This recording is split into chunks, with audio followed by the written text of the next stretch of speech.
am free. Free to be. I am free. Yeah. I am free. Free to be me. I am free. Free to be free. I am free. Free to be. I am free. Free. I am free. Hello, good morning. I'm Kathianne Lewis, and you are who you are. And you are at the Center for Spiritual Living, and it's great to have you here.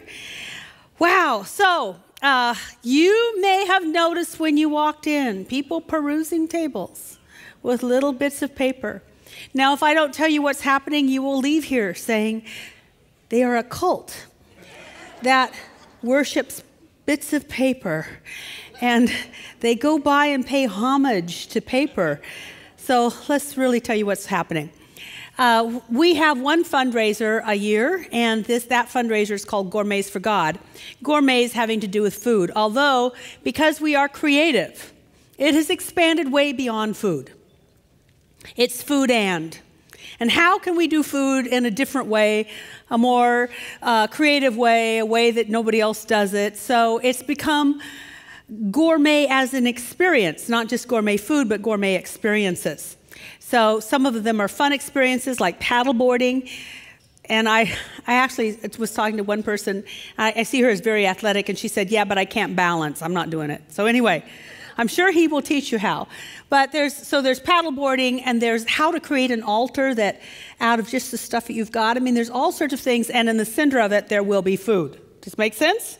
So, Gourmets for God as a fundraiser for this spiritual community. The thing that I love about it is that you will get to meet new people.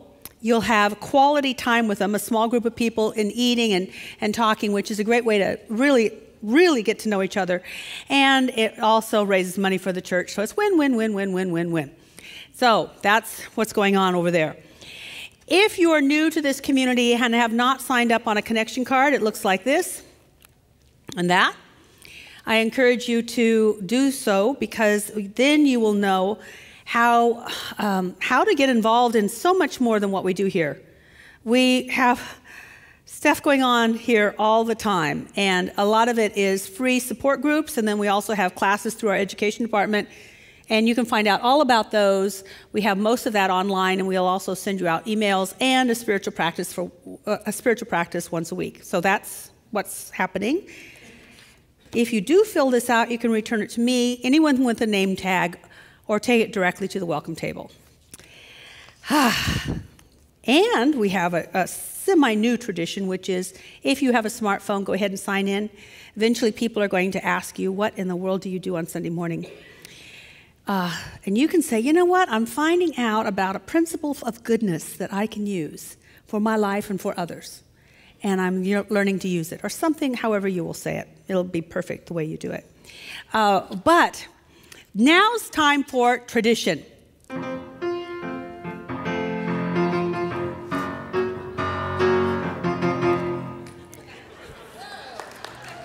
Just a second. No. I've been working with this. Can we have some bass on that? All right, so it's time for tradition.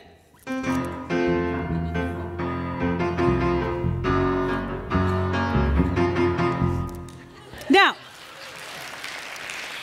we have had a tradition for about 25 years, and this is the tradition, that we love on, bless, and give a gift to anyone having a birthday.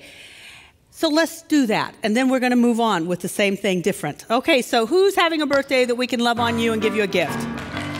There's the love on gift. Anyone else? Way back there, way back there.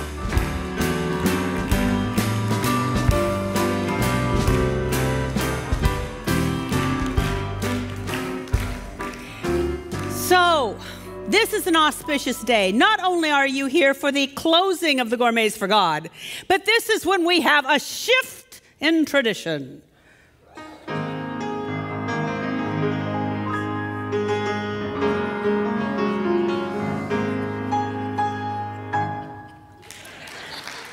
Same tradition with a shift. Now and I woke up to this when I was in one of my classes. I don't know if it was Inward Journey or Practitioner, but it's amazing what you find yourself saying. And they wanted to acknowledge me because I'd had a birthday while I was on vacation, and they wanted to praise me and raise me and all that stuff.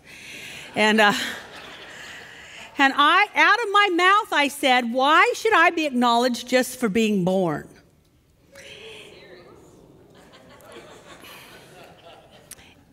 Good thing none of you accuse and are above judgment. Are you all going to hell? No. That can be edited out. No, I'm just kidding. I'm just who I am. But so that wasn't a wake-up call. That yes, we should be acknowledged just for being born. It's a big deal. The universe said yay and amen, or something like that. Some wonderful chant came out of the universe's Om. But I also realized that we should be appreciating so much more, because so much more is going on. That besides being born, which is great and auspicious, we also can be celebrating the great accomplishments that you have. For instance, I got a plaque today from Tim Brinsfield, because we participated for the 19th time with Rebuilding Together, and did 2 houses instead of 1. It sounded up there. So that was a good deal, 19 years. And everybody that participated yesterday, would you stand up so we can acknowledge you? Everyone who participated, so grateful. Grateful, grateful, grateful, grateful. Thank you, thank you, thank you. So grateful. But that's not all. I mean, some of you have had some great stuff happening. So we're shifting our tradition a little bit. So who had a good thing happen last week? Somebody got an award at work, and somebody graduated first service from their PhD program. So what great thing happened to you last week? You stood up. Yay! I sold a house, $50,000 over its list price. Whoa, sold a house, $50,000 over its list price. Great. Who else had a great thing happen? Yes, what happened? I found out that I do not have cancer of the endometrius, and I have a very healthy uterus. Great. Yeah. Just a second. Let's hear it for healthy uteruses. Yeah. May that get all over everybody. All right, Jonathan. Men's retreat last week. Men's retreat was great, wasn't it? Yeah. Okay, good, good, good. Okay, who else had a great thing over here? Nobody over here? Okay. We just celebrated our 49th anniversary. Yay! And I've been praying for that union. No, I'm just kidding. They were made for each other. Yes. What? I found my grandmother gave me I know. when I was a baby. And you got them back. I got them back. They were stolen 20 years ago. I walked them in a store. I went, oh my God, and the woman goes, they're yours. You can have them. Yes. Wonderful. Found heirloom. That's wonderful. So now you get the idea. We're going to start doing this because you guys have good stuff going on. So we'll be the good stuff celebration place. So thank you very much, musicians. Thank you for tradition. And now we have another tradition that we're going to move into, which is celebrating that inner silence. Now that might seem like it's juxtaposed to each other. And yet I think Martin Luther is attributed, I don't know if he said it, but Martin Luther is attributed to saying, the surest evidence of the presence of God is joy. So it's a celebration. So let's celebrate our connection with God by taking a deep breath and becoming silent.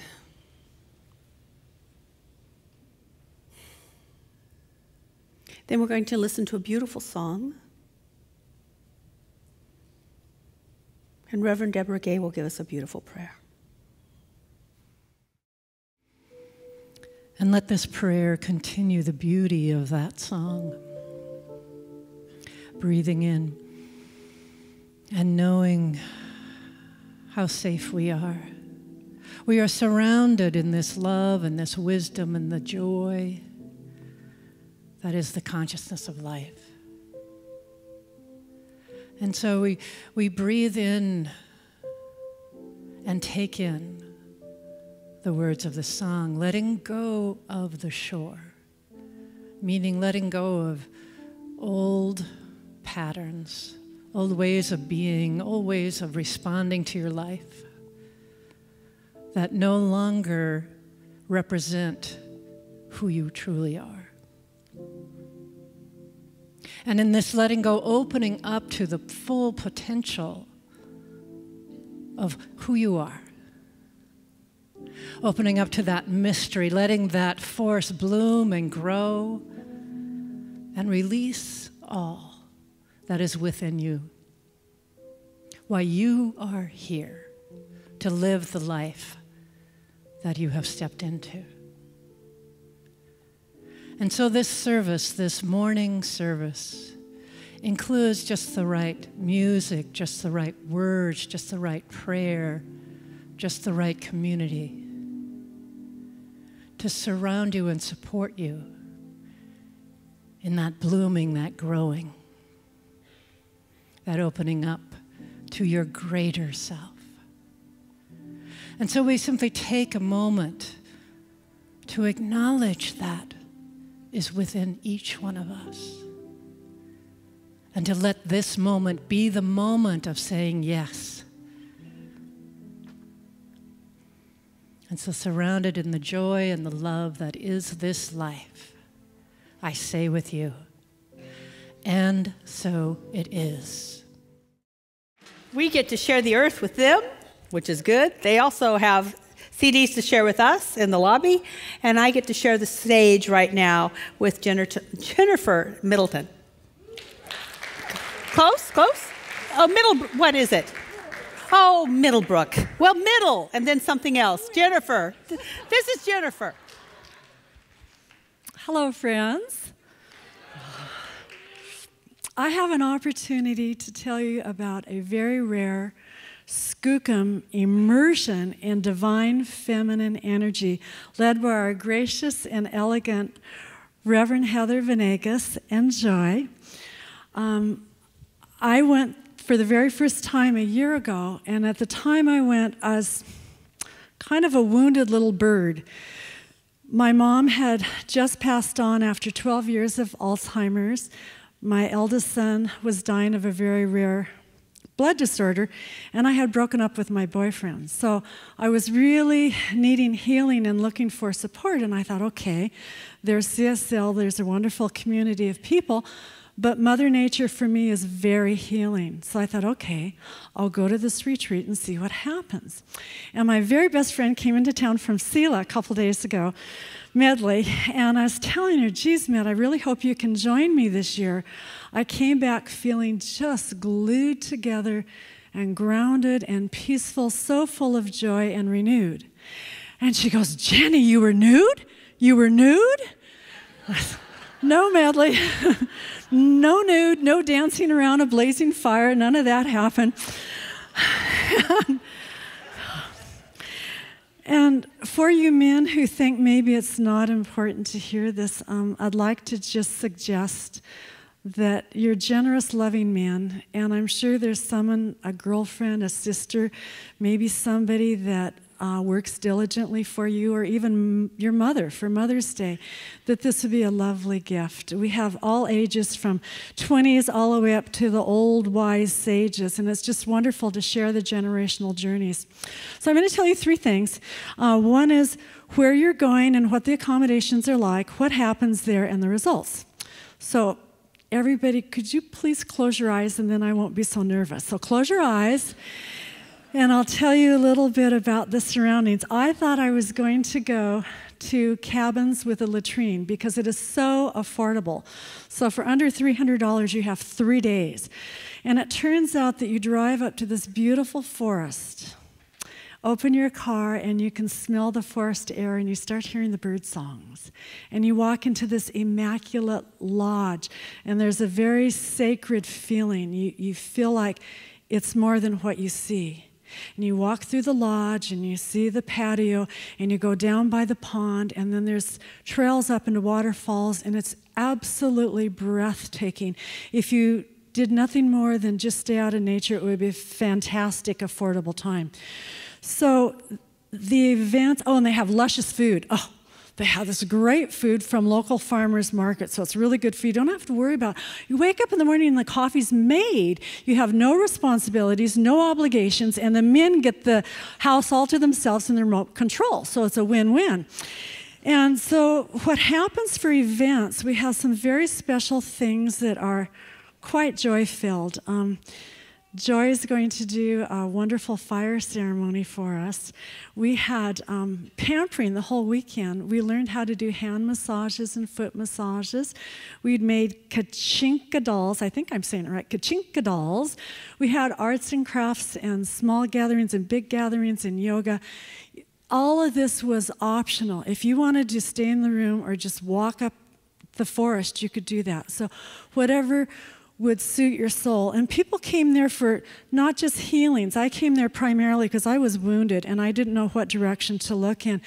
But people were building dreams, and the dreams were getting bigger.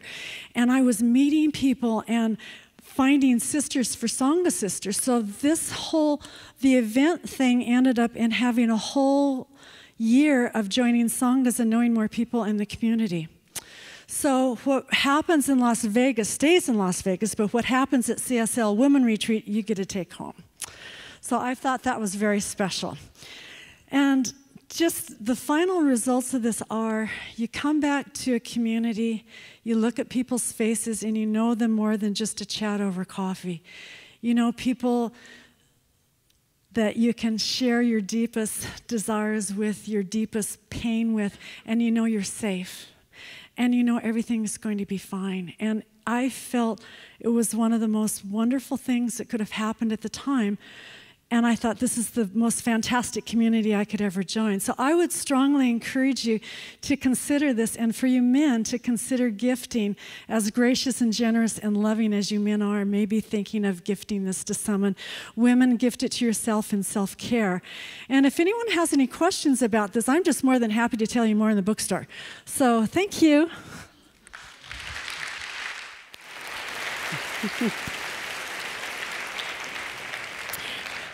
The men finished up a retreat, I think it was last week or the week before, and so now it's time for the women to do their retreat, and they always come back and make our collective energy even better. Today I want to finish up a talk that I started yesterday. Well, it seems like yesterday. You know that phrase? It seems like yesterday. It does seem like yesterday. Last week, I started a talk on what I believe about God, what we teach about God, and I teach what I believe. I couldn't teach it if I didn't believe it, so I'm going to share it with you. You do not have to accept it. This is just some ideas. But I think that when we feel overwhelmed, lost, powerless, perhaps we need a bigger concept of God. So what I do know is that I'm going to share this with you. It's not dogmatic. You can take what you like and leave the rest. But what I do know is that what a person believes about something greater than themselves, or their lack of belief in something greater than themselves, is a context that helps to shape the person. What we think about the universe we believe in shapes us. Consciously or unconsciously, it just does. If we believe that the universe is out to get us, it will shape us. If we believe that something is watching everything we do and we better do it right, it will shape us. If we believe that there's nothing out there, it will shape us. If we believe there's something out there but it really doesn't care anything about us, it will shape us. We're shaped by what we believe. Emma Curtis Hopkins said it this way: we are our understanding of God. If we think that it doesn't really matter until that last few seconds that we're breathing, it will shape our understanding of God. So, what do I believe about God? Well, I certainly had to give up, and I have to share with you that this book shaped me. It's the 7 Main Aspects of God. I got this from the Price a long time ago. And I don't even think this is my first one. I needed to have something to turn to because I intuitively knew that there was not a big guy in the sky making a list. But if there wasn't a big guy in the sky making a list, what was there? It's hard to really, really give up something if you really, really, really don't know what to move into. That shore thing, it's hard to leave the shore if you don't know what the next shore will be. Who wants to swim for nothing? Well, some of you do. God bless you. But what are you swimming to? What are you moving towards? It's an important question. So this book really helped me. I want to share with you something that I definitely had to go through. Turn to page 3.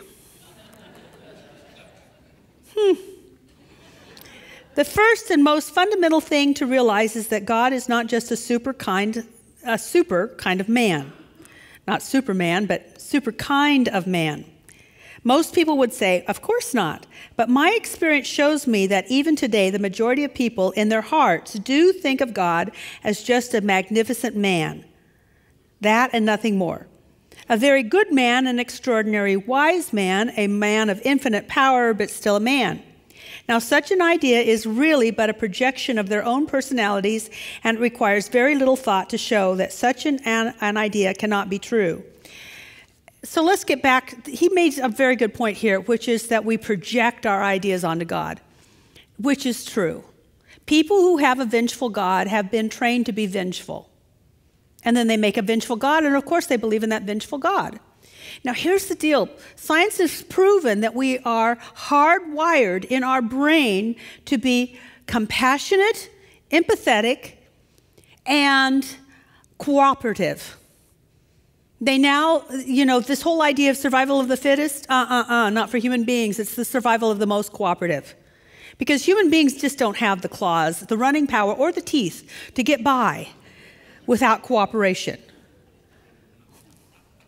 Thank you for understanding. We had to come together. We had to do things together to survive. It's survival of the most cooperative. It is survival of the most empathetic. We are hardwired to empathize. We have within our brain something that automatically wants to see the other as a part of ourselves. It's in our brain. We are hardwired to care for others. Hardwired. Now, the mystics would say that we were made of love, but that made of love shows up in our brain. Now, what happens? We can be trained out of what comes naturally. So it's normal for some people to not do that, but it's natural for them to do that. But we can be trained out. So we can be trained to believe that that's other, and we can be trained that those people are different, and we can be trained that force will out, and that we can be trained to believe that the only way to get what we want is to overcome someone else. We can be trained to do that. Now, if we're trained to do that, guess what? Those people will project that onto God and say, well, God, that's God. I'm doing it out of love of God. So the more people that get a bigger, more loving God, the more people will shift their behaviors because they're shifting themselves. And there was a time in my cynicism. Anybody go through a cynical time? It could be a movie, The Time of My Cynicism. Yes. Well, anyway, there was a time in my cynicism when I was my most cynical self that I said, all wars were caused by religion. Because a lot of wars were caused by religion until we got modern, then it was caused by other things, squabbles. But there are a lot of religious wars and upheavals, but don't blame that on God. Those were people who were trained to believe that only a certain set of people were okay, and then they said, oh, and my God said so. So, if we give up the big guy in the sky who's on our side, or not, what do we get? I started out last week with saying that God was life, God was truth, and God was love, and I'm going to add 4 others today. we may go over. Is that okay? I just don't want you to leave here with an incomplete God. I want you to have a complete God, or at least a version of it, and it won't be complete. It's not going to be complete, but it's going to give you some other ways to look at this thing that we are called to look at, that we're called to look for, that we're called to turn our attention to instead of our problem. And yet it will only be a small shard of what is available and what God is. I love the Hindus because they think that, well, I was going to say 5,000 gods. They believe in 5,000 gods. It's over 5,000 gods. But all of those gods, they say, are just an aspect of that one complete whole, and you can never know the one complete whole, so you just go for a little aspect of it. Well, we're going to go for 7. It's easier to manage. And don't get hooked on any one thing, because we do that. People like to hook things on. We like to compartmentalize. Have you noticed that? Have you noticed you compartmentalize? It comes right after cynicism. Right after cynicism, it's compartmentalization, so you can handle it. It's one of the reasons I don't care to be called reverend, because as soon as you call me reverend, you have an idea of what reverends are, and you have an idea of who I am, and I'm not that. I don't want to be that. I am a big person, and I got lots of interests, and I have a day job. And this is my day job. My full-time incarnation job is to know God in a greater way in every moment. But my day job is I get to talk about it. But boy, I'm interested in so many things. I'm interested in knowing God through nature and other animals and through art. I just like all sorts of things. But we compartmentalize. As soon as I tell people I'm a reverend out in the real world, this is the real world, but they think they're the real world. As soon as I tell somebody I'm a minister, everybody kind of,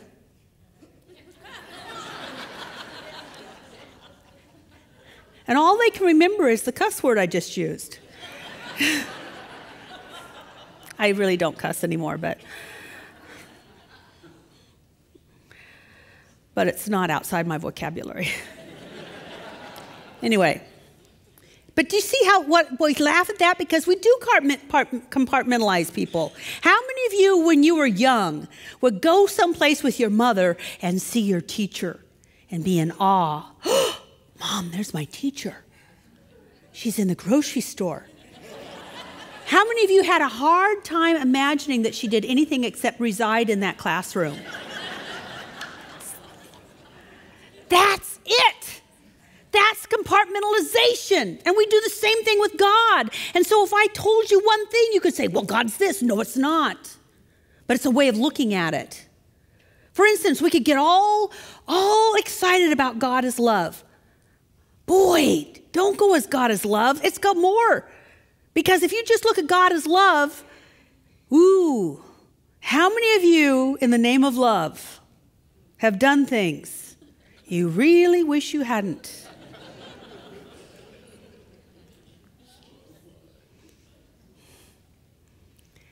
It takes all of it to take a deep breath and try to encompass all of it.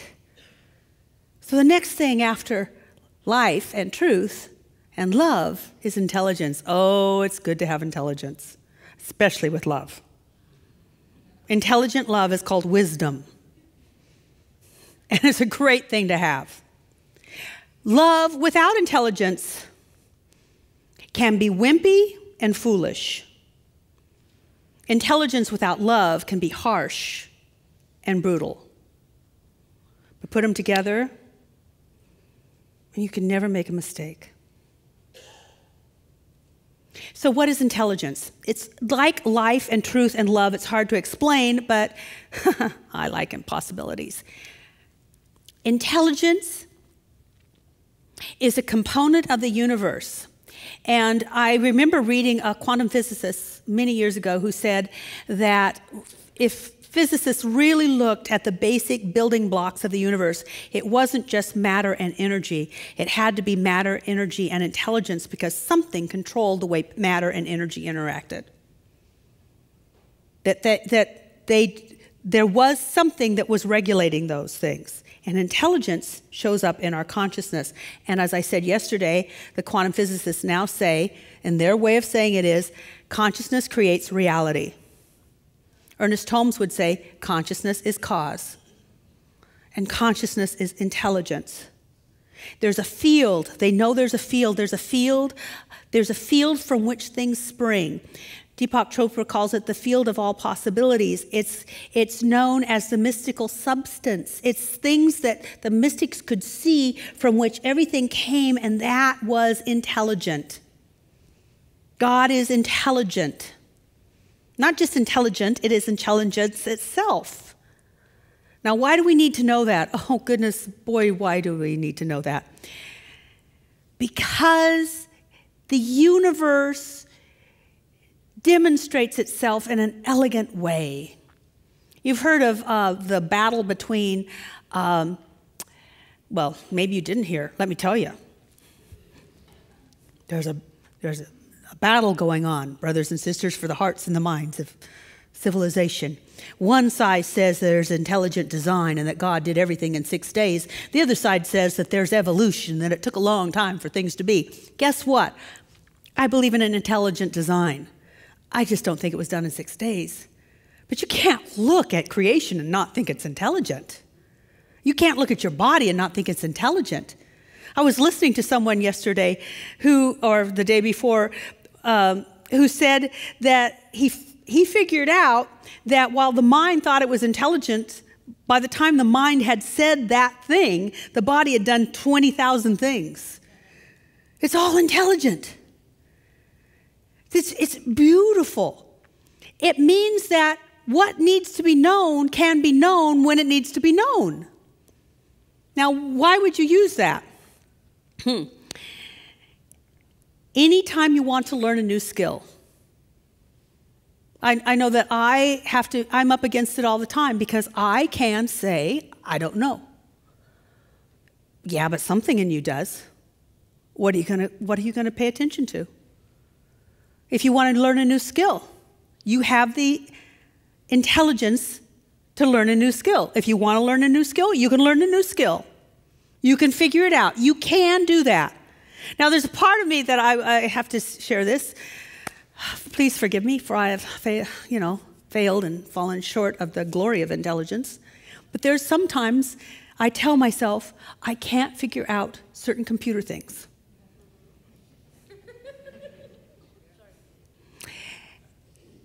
And one of my goals this year is to be computer friendly, whereas before I was computer frenemy. I want to be computer friendly. And yet I'm having opportunities to know things about computers, and I'll say, oh, I can't figure it out. No, I can figure it out. I'm smart. And if I'm not smart, that which inside of me is smart. I can figure out anything I set my mind to, and so can you. Can't you? Yes. I'm just lazy.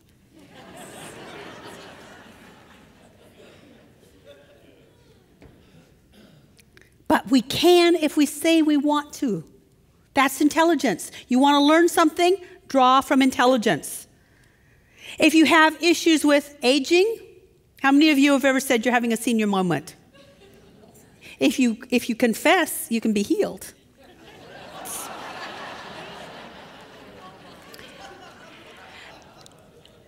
The universe is not getting older. It's getting more expansive. We fall into that. And we actually think it's true. Well, yes, it might be true, but it's not a senior moment. Don't label yourself. You not only have more intelligence, you have more information than you did when you're 20. Think about it. When you were 2 decades, you had a certain amount of experiences. So when you needed to know something, your mind only had to go through a few files. Which each decade you've got more files and more files. You're not slow and forgetful. You just have a lot of files. Isn't it true? Really? But we label ourselves. No, I'm intelligent and will be intelligent until the end. Why? Because I live, move, and have my being in intelligence itself. And intelligence finds a place to express through me. It's a much better thing than I'm having a senior moment. And how many of you count them? Big law, what you give your attention to increases.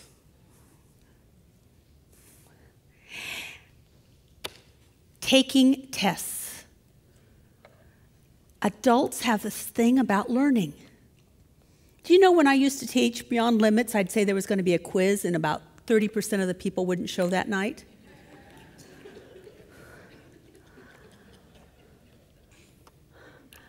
We have this thing about being tested. Get over it. You can know anything you want to know when you need to know it. Now, there's two things that I want to say about testing, because I've got a group of people that are practitioners that are going to go through this practitioner test thing. I want this to end this year. Every single year I have watched practitioners take that test. It's all a thing. Ooh, we're going to take this test. Ooh. Am I going to pass? Everyone has. And everyone will. Because if you're called to do this, you will know everything you need to know when you need to know it. That's the way it works. And then I want to go to the other side of testing. You know why we are getting so test-oriented? It's because we don't know how to tell if somebody's got the consciousness. We don't know that and trust that students have what they need to have, so we test them. We don't trust that teachers are doing their job, so we test them. When we really, as a nation, get we're intelligent, there will be no tests. That's the way it will be. Really. It's faux intelligence. It's not real intelligence, faux as in like faux fur. Wendell's going, faux? Yeah. I don't know how to spell it, but I know it's a word. Faux, right? Thank you. Wendell, honest, this group was with agreement with me. So the next thing, and this is very important because we've had these four things. We've had life, truth, love, and intelligence. Now, what brings it all together is this aspect of God called soul, capital S. It doesn't mean psyche, it means soul. They're the soul of the earth, the soul of each and every one of us. It is the individualization of God in you. Now, individualization, what a weird word that is, because it sounds like individual. I'm an individual. How many of you ever wanted to be an individual? Especially during, right before cynicism was differentiation with your parents. And they want to be individuals, which means they want to be like, never mind. So, does it make sense? Individualization. Individual means undivided. Individual means undivided. You are an undivided aspect of God. It didn't divide itself up. It's not a piece and a part. It's not a bubble. It shows up as you in a unique way that no one else can do it. Now, it's hard to explain this because it's so weird. Because we see individuals as in separate. We see people as separate. I look at you and you are different than me. So how do I explain this soul thing, which is very important to know? I explain it through a metaphor because mystics usually explained impossible things through metaphors. So let's just take the mystic leap. I explain individuality like I would explain waves with the ocean. The ocean has certain qualities, and those qualities, those chemicals, that makeup of the ocean is all over the ocean. Except there might be a little pollution once in a while in certain areas, but basically the molecule makeup of the ocean stays the same. But it expresses through its action. And its action can be beautiful or choppy. Its action can be violent or hardly even noticeable. That surface ocean action is called a wave. And we are the waves of the ocean of God's existence. So we spring into existence and then move back into the one. And we spring into existence and we move back into the one. Now, when the ocean is stirred up through beliefs and ideas and concepts, it gets really choppy and violent. And the waves seem harsh. Then there's places in the ocean where there isn't anything stirring it up and it's calm and peaceful. And yet it's still the ocean. So the Dalai Lama and Isis are still part of the same ocean, being directed by different parts. Now, when we are in a certain level of consciousness, we spring up, we look at all the rest of the waves, and we go, wow, they're all different. Many people, myself included, will have at times a set of awareness at the very tip of the wave. We're seeing our differences. We're seeing how unique I am. I am this kind of wave. Look at the froth.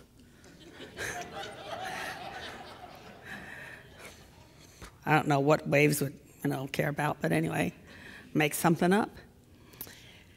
So that part of the wave exceeds all differences. What it looks out is it looks out and goes, wave, wave, wave, wave, wave, wave, wave, wave. But the more we do our spiritual practice, the deeper our consciousness moves. And this is my definition of deep, is we're no longer paying attention to the surface. We're starting to pay attention to where we came from. We're starting to pay attention to what really feeds us, to the real power. And when we move down, we notice that at some level we're all connected, and we pay attention to the connection instead of the differences. Soul. Now, why do we need to know that?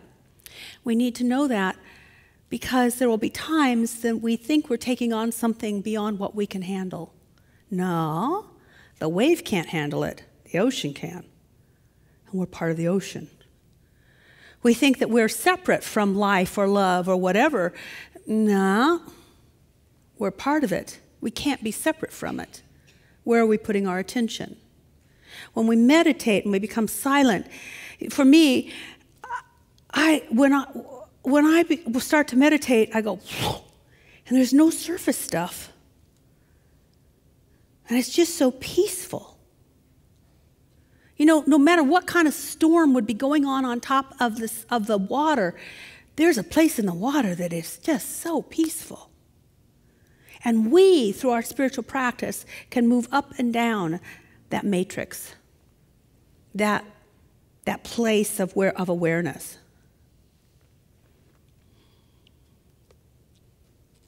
We are always bigger, brighter, stronger, and better than we think, because we are an expression of something greater than ourselves. Soul. God is soul. God is your soul. It is my soul. It is the soul of the Dalai Lama. It is the soul of anyone that you would criticize. It is the soul of your animals. This answers the question. Since God is always individuating itself and there's one existence, does your animal have a soul? Yes. It has a soul. And I think it's easier for them to lay down their body because they actually, I think, are more awake to their soul than we are. And a lot of times animals hang on, not because they want to hang on to this life, but they see how much suffering you're going through. And they hang on so that you won't feel so bad. But they know their soul. The next thing that I want to talk about is it's a really odd thing. It's hard to explain, but it's called spirit. And that field of all possibilities, that field from which things spring, in physics is called a field theory. It's a field that is just so hard for them to explain, and yet they notice that, oh, by the way, I was told when I was going to school that matter cannot be created. It can only move into energy and energy move into matter, but matter's not created. It's stagnant. In the universe is stagnant. Not so. They've now shown that out of something that can't be explained, which would be called nothing, they can actually call forth and see the emergence of matter. I love it. Consciousness creates reality. Let's call it spirit. And spirit, please don't get this confused with Star Trek, is the antimatter to matter. Or I would say it is the other side of what we see and experience. It is the other side of the visible. It is the invisible cause of visible. It is that field. It's spirit. I'm using the mystical term for it. I mean, quantum physics would call it something else, but it's spirit. And out of spirit comes form. It's the cause of form, matter. And it's perfect. It doesn't rot. It doesn't decay. It's not wounded. It's not damaged in any way. Now, I'm going to share with you what happens with it. Please just read the book. But when I read the book the first time, the thing that I was most impressed with was spirit. I love that idea, and I played with it.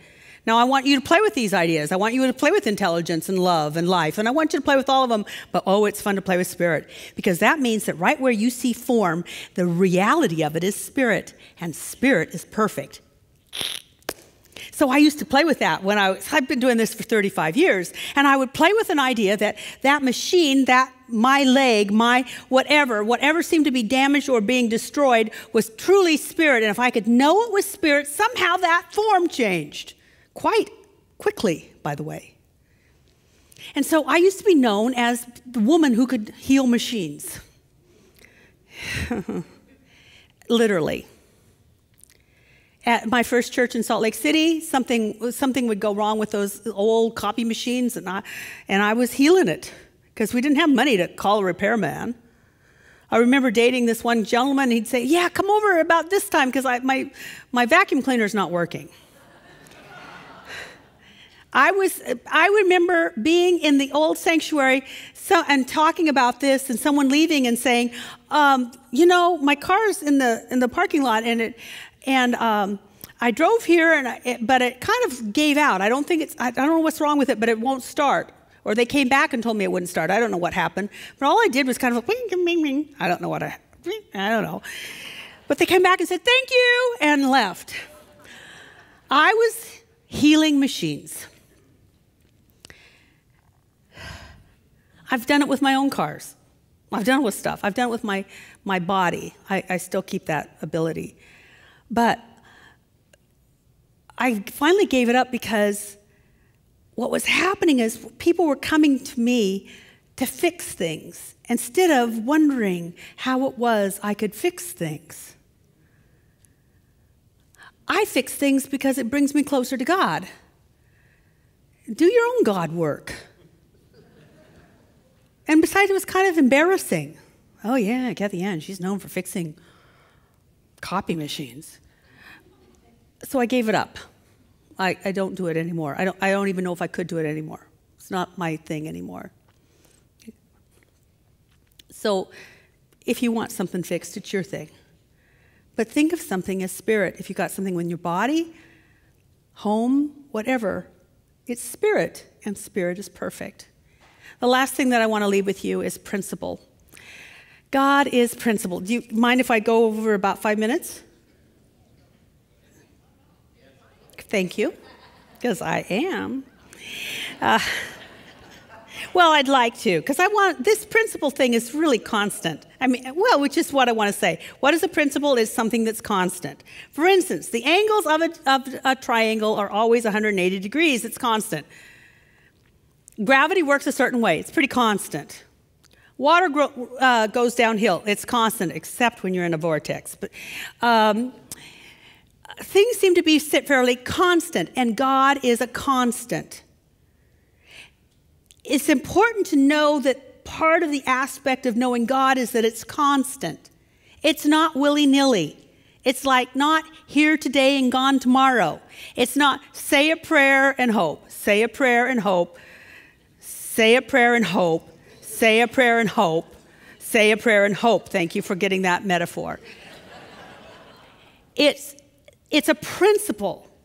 Emmett Fox called it the principle of harmony, which means that things work together. Harmony and balance and beauty, elegance. That there can be an elegant solution to what faces us. That there can be a harmonious outcome. I like the term that Emma Curtis Hopkins uses, which is that it's sort of like harmony, but she calls it the principle of goodness. That it works for our good and for the good of everyone. So we don't try to change God to bless us. We change ourselves to accept that principle of goodness working through us. Now, Ernest Holmes defined Christ as God in us. Individualized, soul. That would be called the Christ consciousness, Christ awareness. Jesus woke up to his conscious awareness of his connection with something greater than himself. He called it the Father and I one. In fact, he didn't call it the Father. That was a misinterpretation. It was actually the origin. The word he used in Aramaic was not Father, it was origin. The origin of creation and I are one. Big difference, huh? So, what's so funny, I just love this, is that if Christ is in us and it is our soul, and there's a principle of goodness working for us, Ernest Holmes said there's a power in the universe for good and we can use it, then we are always going to be saved by Christ. We are saved from our problems by the principle of good in us. I just wanted to say that because I thought it was a great, different way. We're supposed to be a New Thought church. We'll have a new thought about what has been said, because what was said was true, but it wasn't true because people believed it in a totally different way. Like some principle out there was going to save us. No, some principle in here is saving us. And to get that, there's nothing out there. So much about principle. It's so predictable. And it speaks through every religion and every time and every space. And all it wants us to do is to wake up to it. It's not about the word we use for God. It's not about the way we worship. It's, are we willing to be aware of that principle of goodness? To do that is to have and worship the God of Abraham, Isaac, and Jacob. Wow, it gets old. It gets older. And yet it's new right now. You know what Abraham meant? The God of Abraham meant that it was the God of provision, because Abraham was provided with a sacrifice. If you want to be provided for, there's a principle of goodness that will provide for you. Isaac, it is the principle of protection. The God of Isaac is the principle of protection. You can be protected and defended. Think of what it would be like in the world if you knew you were protected and defended. How would you go through your day? How would you talk to others? Would you be shy anymore?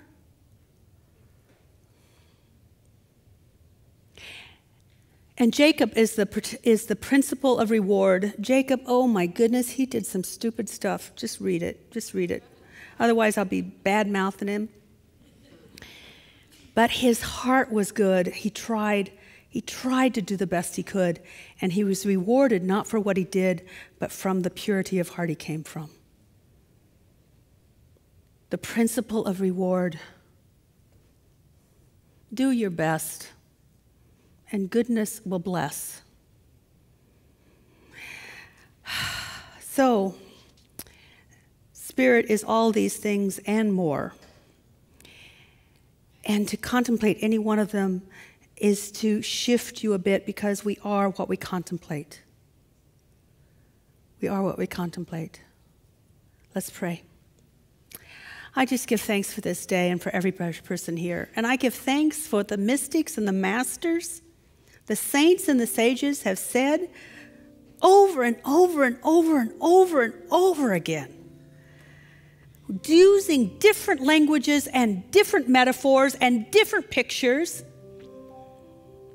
different conversations, and yet at the very heart of those conversations is one golden thread, one thing said over and over and over again, one thing proclaimed and proclaimed and proclaimed and proclaimed, and that is that there is a principle of goodness that is with us now, that there is within us all of the life, the truth, the love,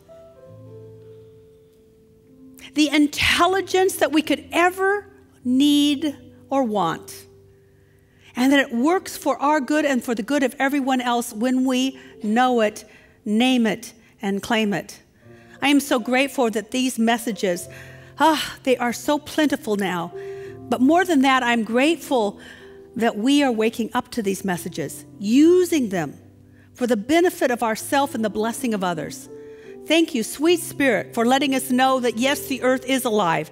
Thank you, sweet Spirit, for letting us know that everyone is a part of ourself. Thank you, sweet Spirit, for letting us know that we have everything we need, all the love, all the life, and all of the intelligence, and we will use it in a truth-filled way. Thank you, sweet Spirit, for bringing us here this day, that we remember that we are an individualization of the Most High God, and that we are here for the glory of God. And we are here to wake up that we may know we are one with the origin of all things, and that our eyes may be open to perceive our Creator. And in joyous union, we co-create a whole new reality of peace and harmony on earth. And so it is.